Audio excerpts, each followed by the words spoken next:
Welcome to cinema cinema. Miss you December 2024 வெளிவந்த படம். இயக்குனர் என் ராஜசேகர், இசை ஜிப்ரான், ஹீரோ சித்தார்த், ஹீரோயின் ஆஷிகா ரங்கநாத். இவங்க கூட பாலசரவணன், கருணாகரன், லொலுசபா மாறன் மற்றும் பலர் நடிச்சிருக்காங்க. வாசு அதாவது சித்தார்த் இயக்குனர் ஆகணும் அப்படிங்கிற முயற்சியில் இருக்கிறாரு.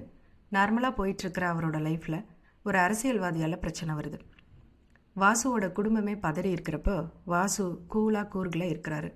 அங்கே ஒரு அருமையான பெல்லா காஃபியை குடிச்சிட்டு சென்னைக்கு ரிட்டர்ன் ஆகுறப்போ அரசியல்வாதியால் வாசுவுக்கு ஆக்சிடெண்ட் ஆகுது. அதில் அவர் கடந்த 2 வருஷத்தோட நினைவுகளை சுத்தமாக மறந்து போய்ட்றாரு. அப்புறம் தற்செயலாக மீட் பண்ணுற கருணாகரன் கூட ஃப்ரெண்டாகி அவர் கூட பெங்களூருக்கு போகிறாரு. அங்கே சுப்புலக்ஷ்மியை அதாவது ஆஷிகாவை மீட் பண்ணுறாரு. அவங்கள பிடிச்சி போய் விரும்புகிறேன்னு சொல்கிறாரு. சுப்புலக்ஷ்மி மறுத்துடுறாங்க. தான் வீட்டில் வந்து சுப்புலக்ஷ்மியை பிடிச்சிருக்கு அப்படின்னு சொல்கிறாரு. வாசுவோட அம்மா, ஃப்ரெண்ட்ஸ் எல்லாருமே சுப்புலக்ஷ்மி வேண்டாம்னு சொல்கிறாங்க. ரீசன் கேட்குறப்ப தான் தெரிய வருது வாசுவுக்கும் சுப்புலக்ஷ்மிக்கும் ஏற்கனவே மேரேஜ் ஆகி டிவோர்ஸ் வரைக்கும் போயிடுச்சுன்னு. இருந்தாலும் சுப்புலக்ஷ்மி கிட்ட வாசு நம்ம சேர்ந்து வாழலாம்னு சொல்கிறாரு. உங்களுக்கு பழைய நினைவுகள்லாம் திரும்பி வந்து என்னை மறுபடியும் நீங்கள் வேண்டாம்னு சொல்லிட்டா என்னால் தாங்கிக்க முடியாது. ஸோ இதை பற்றி நாம் பேச வேண்டாம் அப்படின்னு சுப்புலக்ஷ்மி மறுத்துடுறாங்க. இதுக்கு இடையில் அந்த அரசியல்வாதியால் சுப்புலக்ஷ்மியோட உயிருக்கு ஆபத்து வருது. வாசு அவங்கள காப்பாற்றுறாரு. அரசியல்வாதி பையன் செஞ்ச கொலைக்கு சுப்புலக்ஷ்மி சாட்சி சொல்லி தண்டனை வாங்கி கொடுக்குறாங்க.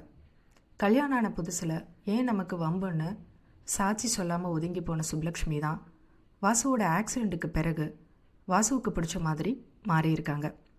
இதுக்கு இடையில் வாசுவோட கதை ஒன்று ப்ரொடியூசர்கிட்ட ஓகே ஆகுது. ஆனால் அந்த கதை என்ன அப்படின்னு வாசு மறந்துட்டார். ஸ்கிரிப்டையும் தொலைச்சிட்டாரு. அந்த கதை சுப்புலக்ஷ்மிக்கு தெரியும் அப்படின்னு வாசுவோட ஃப்ரெண்டு சொல்கிறாரு. அந்த கதை என்னன்னு கேட்குறதுக்காக சுப்புலக்ஷ்மியை காஃபி ஷாப்புக்கு வர சொல்கிறாரு வாசு. அவங்க திரும்பவும் மீட் பண்ணுறாங்க. சுப்புலக்ஷ்மி கதையை சொல்கிறாங்க. 2 பேரும் குடிக்கிறதுக்கு ஸ்பெஷலான சூப்பரான பெல்லா காஃபி வருது.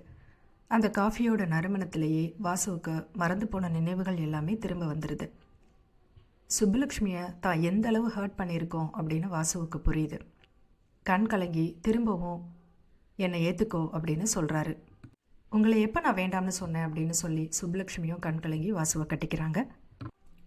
மொத்தத்தில் மிஸ் யூ பெல்லா காஃபி அளவுக்கு சுண்டி இழுக்கிற டேஸ்ட்டில் இல்லாட்டியும் இந்த காஃபியும் கொஞ்சம் சுவையாக தான் இருக்குதுங்க. மீண்டும் இன்னொரு வீடியோவில் சந்திக்கலாம். நன்றி, வணக்கம்.